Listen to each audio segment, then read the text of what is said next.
on the set, Burl could have been shooting the same day. Is what I was thinking of. So you didn't meet Burl any time shooting Mad World. Don't remember. No. Okay. I'm just gonna get a little bit of air just for a second, Okay. and then we'll pick it right up. All right? Okay, champ. Let's open the door. So Yeah, let's get some air because it's getting so hot. You want to stand up and stretch your legs? Yeah, I will. Yeah. What's the mic?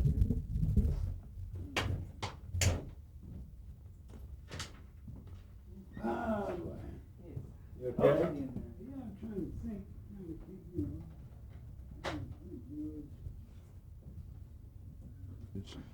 know. You see, anytime you try to open. Yeah, Here we go. we're gonna roll. We're gonna rotate.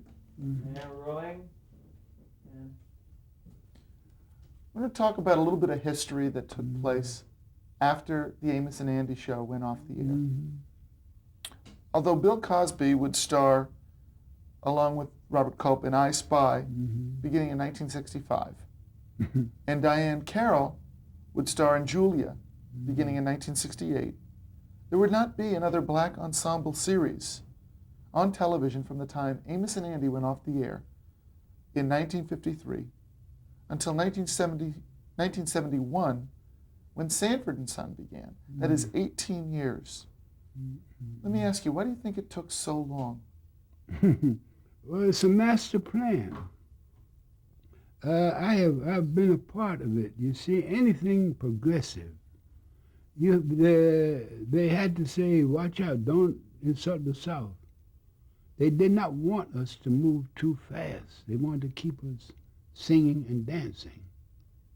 And there was an element, not all Southerners, but the thinkers. You understand?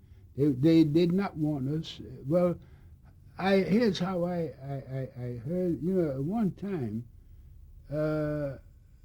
we were moving after slavery, and Afro-Americans were building cities, little towns. And so the decision makers, a guy by the name of, what's the guy with that name, he wrote the book, what the hell was that book? Oh, God damn it. They moved so fast and they started burning those towns. What's the name of that guy? You know, what's D.W. Griffith? D.W. Griffith, Birth of a Nation? Yeah, Birth of a Nation. Mm-hmm. So they did not want us to move too fast. This is not all people, but the element of thinkers. You understand? They want to keep us under control. And so that is a part of the problem, pleasing the South. Who do you think were the responsible parties? Do you think it was network executives? Do you think it was the creative community at large, advertisers who wouldn't buy time? You cannot say they're special thinkers. How do I see it? You see, you cannot look at any group and say these people. There are individuals in each group who are negative. And to say that all black people are good? No. All black people are honest? No. The devil comes in all colors, baby, and we got to control those devils. You understand what I'm saying? Mm-hmm. And there are those who are so greedy. You understand? They want to take everything you got. So you got that element. And so how I see it, I pray. I pray. I have to. They're good rich people. And they're philanthropists. But then there's an element of rich people who will sell their mothers and fathers for $1. You understand? And if we don't watch out, there's going to be a surge on all rich people, except being able to control these land grabbers. Can you hear me? So we got to save America. America. It's our country. I don't want to see it go down the drain. We got to come together as people. And right now, some of my biggest people that's trying to destroy me is people of my own race. Let's talk about this show, Sanford and Son, though. Did you watch it? I knew, Red, I got Red in Norman, Is That You? Did you know he did Norman, Is That You? Sure. Yeah, it was my show that we all came out of the same thing. Now, let me ask you something. Why do you think Sanford and Son stayed on the air without facing the same kind of difficulties that Amos and Andy faced? Well, Sanford, Amos and Andy, they stole. You see, I hate to say this. How can I say it? Everything that we have had has been stolen. They stole our blackness. You understand? We couldn't make a dime being black, but Amos and Andy could. They can get millionaires. You understand? So that's what we're going through. So, the question really is, and think about this for a moment. Sanford and Son came on the air in 1971 and was a big success and stayed on the air for a number of years. Why do you think in 1971 that was possible when in 1951 to 1953 Amos and Andy faced such fierce opposition? God help me. The Amos and Andy, Kingfish said,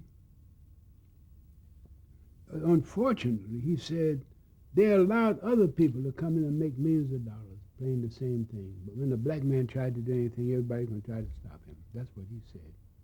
And so they just threw this to get him off there. And if I didn't take the Amos and Andy show, you would have had no Ebony Showcase. You would have had no Sidney Poitier. I took the money out. Do this if you would. Think about the character of the Kingfish and compare it to the character of Fred Sanford that Red Fox played on Sanford and Son. You know, compare and contrast the two characters. Well, the difference, Kingfish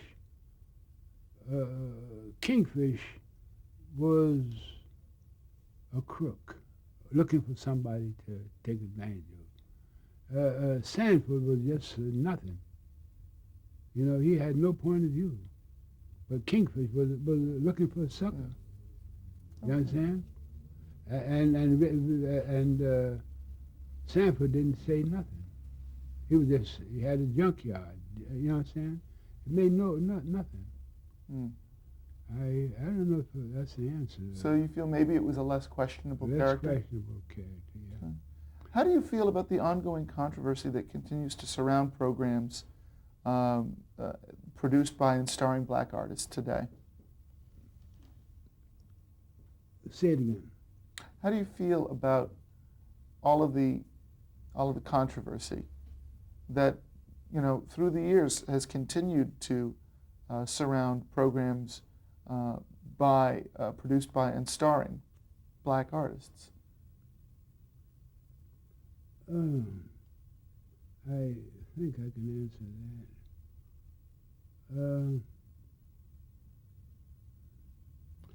You see, early on,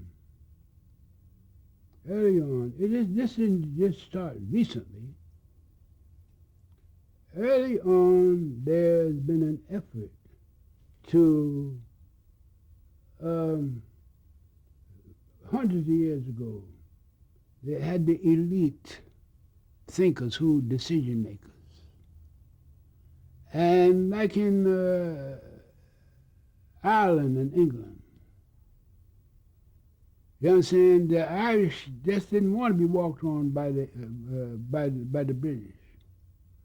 And there's been an element of thinkers who wanted to keep control and wanted to show the image of their group, the elite group. And so anybody that was not of their culture, they call them barbarians. And they need the barbarians. You understand? All colored people at one time was barbarians. You understand? And to keep control. The opinion makers, while we're sleeping, they're planning. Like in Ireland. You understand? Let me ask you this. Am I making sense? No, I hear what you're saying. And so, but eventually, we've got to, as people got to learn to live with one another and love and understand one another. We cannot let this thing that keeps us divided. But I want to talk about the television programming specifically. Are there any quote-unquote black-themed shows that you've enjoyed in the years following Amos and Andy? They don't give us a chance. We have to produce our own. I'm constantly looking at new writers right now. But I mean, programming that you've seen on television. Just talk about nothing. I looked at what's it called? Stocks. Sparks? Sparks, was it? Mm-hmm. I looked at it. And instead of them dealing with the problem, they don't deal with a situation. They're going to come up. You know, you know, they don't deal with the problem. You know what I'm saying? Here's a guy, the one I just saw, and I said, my God, they don't deal with the problem. And here's a guy going to jail. They don't deal with what caused him to, and what's the solution to keep him out of jail. And they come, you know, one guy's going to say, I'm gay. I don't know if you saw that. And they don't deal with, you deal a story and come up with a solution to the problem, expose the problems, keep the guy, they're building jails for us. You know what I'm saying? And they try. So what I'm getting from this is that by and large, you still feel that the images are still negative. Negative bias element. Not all white people are bad. Not all black people are bad. I got some blacks right now trying to steal my theater. And put me in the street. And if it wasn't for you guys, you brought me into focus so I can tell you what's happening. You know what I'm saying? They want to take, I say, you cannot have my theater. How far do you think television, and I guess our culture in general, has come since the days of Amos and Andy? Well, we have a great opportunity. We haven't come very far. But we have an opportunity because we are decision makers. We can bring about change. We control, we come with positives. We have an opportunity. Where it used to take, in the old days, it used to take 100 years for the message to go across the nation. We can get the message across when the thinkers come in a couple of years. And so we need thinkers and save the human race. Make any sense? We need thinkers. You're not dealing. I'm into, sometimes I'm afraid to tell you. But I don't want to sound too far out. A lot of us, have you ever seen God? Not that I can recall. Nobody's seen God. I don't know nobody tell me they've seen God. But because I didn't see a physical image, I see truth. I see love. I see intelligence. You know what I'm saying? And that to me is God. You know, it's appearing. And to be God-like is to be honest and to be truth and to help my brother to think, to find himself. That is God. And God is all, so to find my physicality, God ain't physical. If God was physical, he'd rot. All physicality rots. So you lean too much on the physical. Man of the dust, he starts at dust and goes back to dust. But that ain't man. Man is truth and intelligence and wisdom. And when we get away from blackness and whiteness and come up with wisdom and love and brotherliness, that's the image and likeness of God. And we need to bring out the godliness in each other.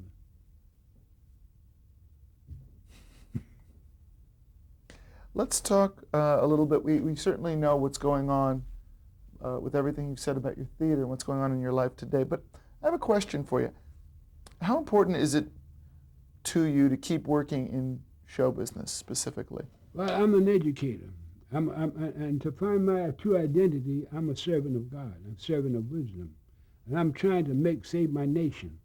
If I see it going in the wrong direction, I want to come up with right ideas and save the children. I told you about my thing, about my little gorilla thing, didn't I? Oh, sure. See, you got to, don't teach them that they're gorillas, you know what I'm saying? Teach them that teach them who they are. Teach them. But as a performer, how important is it to you to keep performing?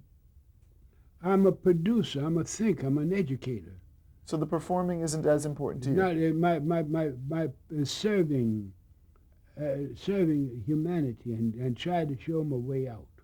Gotcha. And the way out is through wisdom and through intelligence. Let me ask you, you've been in the entertainment industry for a lot of years. About 60-some years, I think or more. What do you think the lasting influence of your work is on the entertainment industry of today? Well, ask the question again. What do you think the lasting influence, the legacy, if you will, is of your work upon the entertainment industry as we know it today? I have a tremendous opportunity to re-educate, and I'm not dealing with the physical. I'm dealing with the mental. No, but I'm talking about historically. Put your own contribution, if you can, into perspective and say, what do you feel is the influence that still can be felt from your contributions to the arts? I have a tremendous opportunity. It's only the beginning. I have a tremendous opportunity because I know what the problem is. It's not physical, it's mental. Get wisdom, get understanding. I can get black and black and accomplish nothing. You get white and white and accomplish nothing. But you get wisdom. And we now need to work and share the wisdom that's going to make us brothers. Am I saying anything? I hear you. It's mental and not physical. All flesh goes back to nothing. Flesh does not give you identity, and from dust you are, you go back to dust. But you can be bigger than dust. You got to go into wisdom and love and truth and intelligence and godliness. That may be a little too far out for many of us, but it's mental, and the answer's already here. 2 and 2 is 4, and that goes on. You ain't going to be 7. Anybody told me it's 7, I'd say no. 2 and 2 is 4. You got to come up with and deal with the fact, deal with truth. I'm sure you'll have a lot to say on this subject, but in a few words, what advice would you give to someone who's just starting out in a career in the entertainment industry, specifically in television? Well, I've written this program and showing you how to get started. You understand? So many people come into Hollywood with brilliant ideas, but they have no place to start. So I give them a place. Writers, I give a place. Actors, I give a place. And show them how to produce with what they got. And I've been doing this for some years, almost over 50-some years. And I can show you that I can show you how to get started, show you how to market. I know how to market. And I know, see, I tell you what I do, my success is, I put on a show and I try to educate and entertain at the same time. Then I try to make the show, every show I put on, I try to make it positive. Then I share the monies that I earn with clubs and organizations like I saw the Jewish people do. I give you 25% of all the tickets you sell. You know what I'm saying? Which helps you to fund your B'nai B'rith or your Hadassahs. You know what I'm saying? And I'm going to the community, showing them how we can share the money. I'm going to partnership with the community, the churches, the schools, and whatnot, how we can work together and be into partnership. You know what I'm saying? To help the community. You share the responsibility as well as the benefits that we can bring to the community. How would you like to be remembered? Well, as the Son of God. Plain and simple. Plain and simple, serving God, not trying to get rich, doing the godly things, doing the right things. Don't sell your soul for a dollar, because the dollar ain't got a good CENTS or CNCE. 2 more things that we're going to do. The first thing is I'd like to run down a list of names. Mm-hmm. And basically, I just want to know if you have any thoughts, anything that comes off the top of your head, anecdotes, feelings about any of the following individuals. The second thing we're going to do is we're going to look at some pictures. But I'd like to right now just go down this list of names. Now, as I say a name to you, you just tell me the first thing that comes to mind, a story, or just a feeling about the individual or individuals mentioned, okay? Bert Williams. Bert Williams was the first. Well, I give credit to Mr. Ziegfeld for giving him the opportunity. Tell us who Bert Williams was. He was the only, he's a comedian. He wore blackface. You know, I used to wear blackface too. I didn't know that. Yeah, I started, you know, and he was, you know, he's a mentor. He's the one that, you know, that's done, you know, Mr. Ziegfeld opened the door for Mr. Williams, you know, and give him an opportunity, you know, and he was somewhat philosophical. He said, for 30 years, you all been throwing stones at one another. He wasn't satisfied till he started throwing stones at me. When I start throwing, I ain't gonna miss nobody. Did you ever get to meet him? No. But I know, and I think if y'all throwing stones at me, he said, when I start throwing them, these politicians are doing these dirty things, I ain't gonna miss them. You know, they're doing dirty things. They're trying to steal everything I've got, and I can point them out. You know what I'm saying? You know. But I know, and I know his records, you know, and whatnot, and Mr. Ziegfeld was the one who was big enough to give him an opportunity. How about Miller and Lyles? Mr. Miller, I used to walk the street with him. Tell me about Flournoy Miller. Well, he told me the history of what went down early on. He started Josephine Baker. You ever hear her? Sure. He started, and he inspired me, told me ain't nothing going to happen until we start building our theaters of our own. Share with us some of the history that Mr. Miller shared with you. Well, he told me we should start building theaters of our own. And he told me that I should go humanity. You know, don't go black or white, go right. You know? And so that's what I've been trying to do, is to go humanity, because we all need to find ourselves. Many of us have been mistaught. You understand? We've been a mind plant. And so we got to uproot that negativity and we come up with positives. You understand? Because we need each other. If we don't watch out, this world is going to blow up. How about Bill Robinson, Mr. Bojangles? I walk with him too. Any memories? Any stories? Bill. Oh man, Bill. Bill was somewhat like Sammy Davis. You ever see Sammy? He always wanted to be somebody, you know. Always, yeah, my neighbor. You know, he wanted to just be so embraced, you know. And Bill was somewhat like that, but he. Man, when he walked in, you understand, he was respected. He walked in the police station, everybody started bowing, you know. He did more benefits than anybody I know in show business, you know. And I walked and talked to him. He tried to help me on several occasions. I had a problem with an agent. Audrey Woods was my agent. That's Tennessee Williams' agent. But then another agent was trying to claimed that I owed him commission. And Bill walked me through the different courts and tried to straighten it out for me, you know. But this is it doesn't contribute anything. But I knew Mr. Robinson. Which certainly tells us about his character. Seems like he was a good guy. Yeah, but he was miseducated. He never been to school. I doubt Really? if he could write. No kidding. No, he couldn't write. He taught Shirley Temple to, you know. Remember in the picture? You know? He danced with Shirley Temple. I remember in a picture.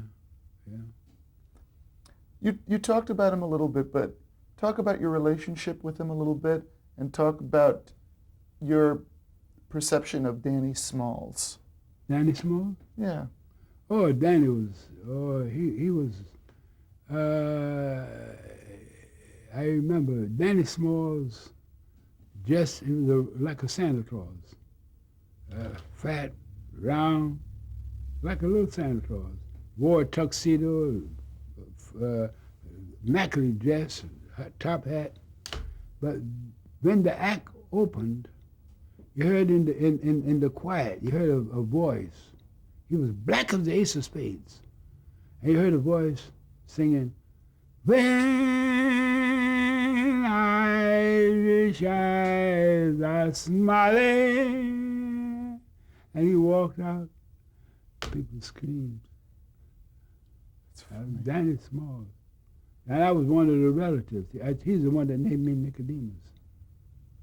Yeah. What was he like to work with? Mr. Smalls.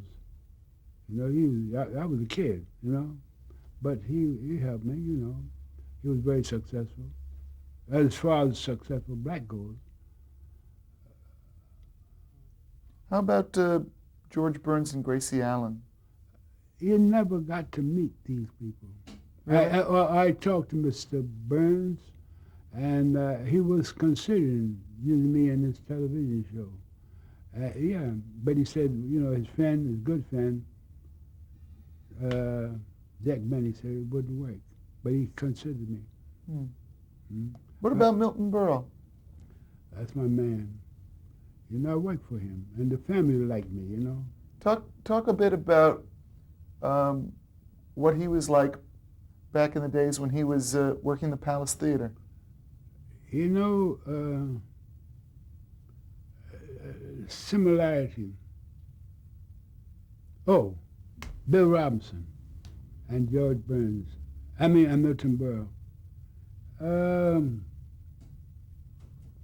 Bill Robinson. I was getting ready, when I told you I came back in show business, and so I was playing I was playing the Lloyd State with, I was playing Nixon in Philadelphia, a black theater. And the next week we were supposed to go into Strand Theater. In New York, you know, New York, Strand Theater. So I was supposed to go in with my act. So Bill Robinson was going to star at the Strand with Louis Armstrong, and I was the featured comedian with Louis Armstrong. So Bill Robinson came to Philadelphia to see the show, and he looked and see me. I had the audience screaming, man, and laughed, blah, blah, blah. I said, hold it. He called Joe DeLazy, who was Louis Armstrong's manager, and Louis. He said, we can't have him on the Strand, on the bill. You understand? Not him. So, man, they cut out all my talking, and so when I came to the Strand, all I did was a dance. And so, I used to pass him and look at him I was mad, passing him on the, backstage and whatnot. And this was Bill Robinson. Bill Robinson. So, I was mad at him, you know. Because I said, if I had gotten the Strand, on Broadway, keep me back, I had the people laughing in Philadelphia. Boy, I knew I was made. But anyway, I didn't want to talk to him. Till about a year or so later, there was on St. Patrick's Day, and there was a big St. Patrick's Day coming down Fifth Avenue. And who was leading the St. Patrick's Day? Running backwards? Bill Robinson, and behind him was FDR, the mayor, and a teardrop came down my eyes. And that's the same way with Milton Berle. They will not let a child upstage them. They're not gonna let a little punk like me steal the show in the Strand and he's the star. He couldn't afford it. Bill Robinson, Milton would never let nobody upstage him. So very conscious of anybody around them who would be taking anything away from their spotlight. That's right. Huh. But then when you learn that, then you're not hurt. But when you don't know, you just don't know. How about Eddie Anderson, Rochester? Eddie Anderson. How can I tell you? I've been to his house, you know, and I auditioned for the show. And he was what they needed. You understand? They saw something in Eddie, you know, but they considered me, you know? And so he got the part, you know. But when we've talked in the past, you said that you really felt that Jack Benny took very good care of him. Oh, yeah. Tell me a little bit about that. Well, he's got a home right now. His son is in the house. Big horseshoe driveway, a little mansion. And he looked after him when he passed on. Yeah, that's true. Want to do a real change? Okay, we're going to do one more real change. We're going to finish this list of names, and then we're going to do some pictures.